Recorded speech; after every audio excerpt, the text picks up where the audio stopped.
Hey, we're Gail and Jamie from the band Laurel Maddock, and this is our podcast, A Different Road. On this episode, we talk a little bit about who we are and how Laurel Maddock started. The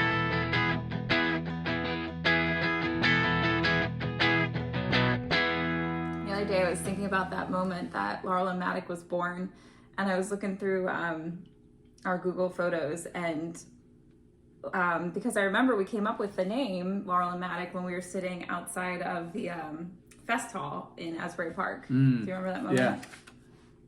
And the name is the combination of the streets that we grew up on. So I grew up on Laurel Lane, and Jamie grew up on Maddock Road.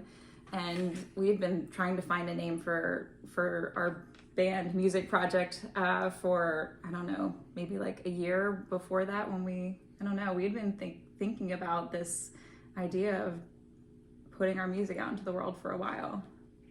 Yeah. And then that name finally came to us and it felt right. And we went from there. So first the name and then the songs. Yeah. Well, yeah. But yeah, so backtracking a little bit before the name. So the name was like, I think it was the summer of 2019. So let's go back a little bit before that. For me, we started going to music festivals in 2018. Yeah. And in 2019, and that, I don't know, for me, that was kind of a turning point. I'm a classically trained musician, and I never thought I could make pop music, and festivals kind of changed that for me and made me realize, I don't know, I can be whatever kind of musician I want to be. Yeah, and experiencing that together, because I kind of always did lean towards the creative, less towards the structural teaching of it. That doesn't make sense, but right. Yeah.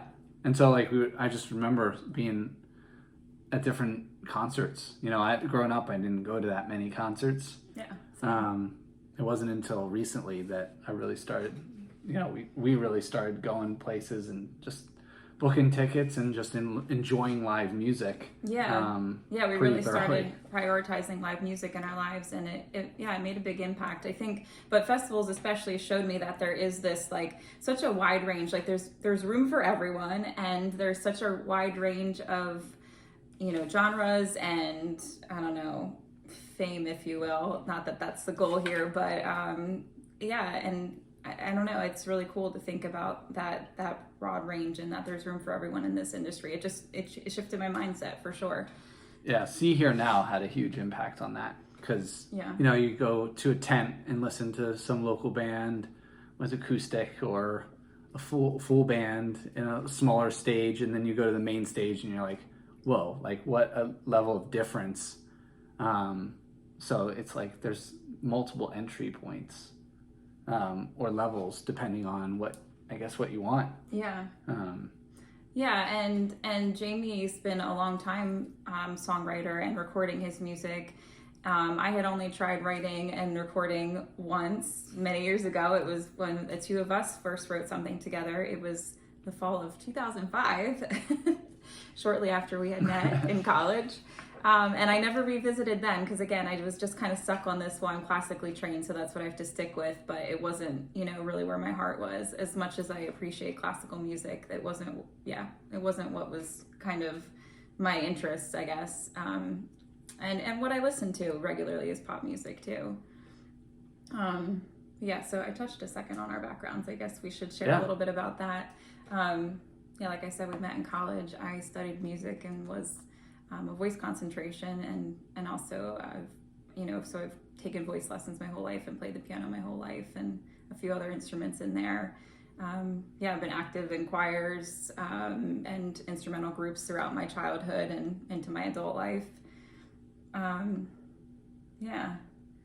you have quite the music background too. Yeah, I mean, my mom's a music teacher, so I was kind of always around piano lessons. I've listened to thousands of hours of scales. I've not played one on a piano, but I've listened a lot, and then sat through tons of choir practices.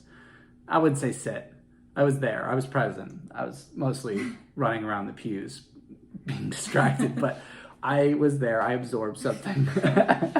we have that similar of like we both like grew up as children doing like being really involved in youth choirs, but I think we had different experiences with it. Yeah.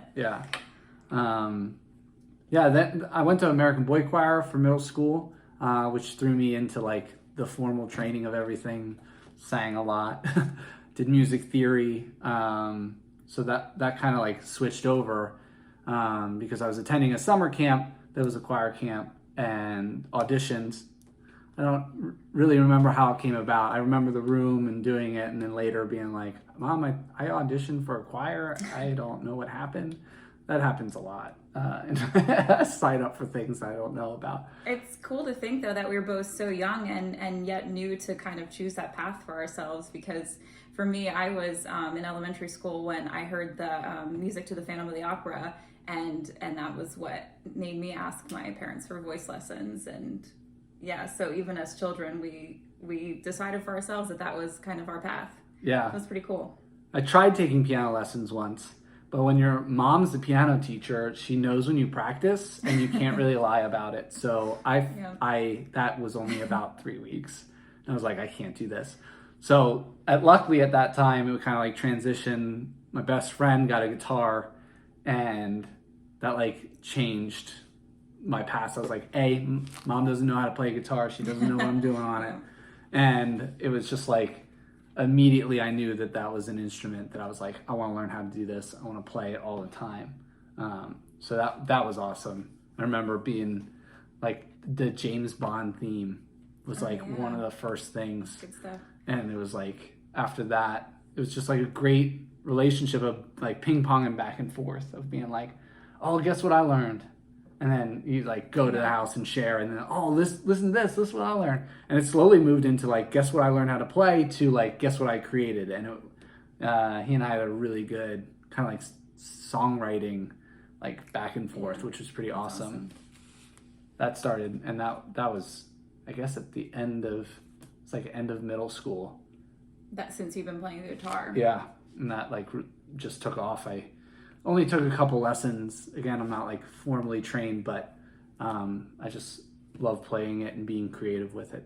It's just an amazing instrument to do that with. That's cool to think about how we, again, we have like this similar path throughout our childhood, and yet they were pretty different too. I did have the formal training and the music theory and all of it. And and I really, in music history, I really enjoy all of those things too and appreciate having that knowledge. But theory, not so much a thing for you. I remember the first song, right? I like had an idea of what I wanted. You were taking like music writing. Okay, we'll go with that. 201. And I was like, I want like a classical piece at the beginning of this song, like da da da da da da, and you're like, Like I remember you being like, okay, what key? And I was like, I'm sorry. Come again? It sounds like this on a guitar. And I remember like wanting to mash your skills and my skills together and figuring out a way. And you created this amazing like piano piece for the beginning of this song. And I was just like, that's really cool. Like, stuff is like leading into other stuff, and there's reasons for it. It was pretty awesome. Yeah, and that song exists. Jamie took that like kind of somewhat classical inspired piano piece that I wrote and put it with a pop song and wrote these incredible lyrics to it actually. So maybe we'll share that one of these days. Stay tuned. I don't even remember what it's called. Or if it has a name. It does. Do I remember it? No, because this was 15 years ago. That's fun to say out loud. Yeah. You know? Yeah, and speaking of which, that's like I said, we met in college. I studied music. Jamie did not, but we met because we were living so there was a double house, and one side was girls and one side was boys, and so we lived in the same house, kind of, sort of. Next to each other. So that's how we met, and I don't know, it's really cool. As I remember, telling him I was a music major and him saying, oh, that's cool. Because I was initially studying music education and him telling me his mom was a music teacher, a vocal music teacher. And me being like, no, that's not possible. Like, how could we instantly have that in common? And he's a bit of a jokester, so I thought he was messing with me, but but yeah, no, that's the case. So we instantly had that, like, and then of course finding out that he himself was a musician. So, but it's kind of crazy that it's taken this long to, being these creative people, being musicians, that we took this long to decide to put it together, other than that little blip in 2005. Yeah. I don't know. But I don't know. Everything happens for a reason, I suppose. So here we are now. Of course, we're on Instagram and Facebook as Laurel spelled out and Maddock. So go ahead and follow us. I think it's great content. Not that you're biased.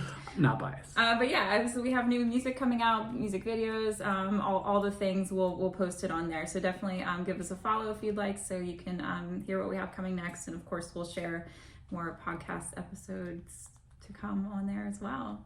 Thanks so much for hanging out with us. Yeah, it was fun. See you soon.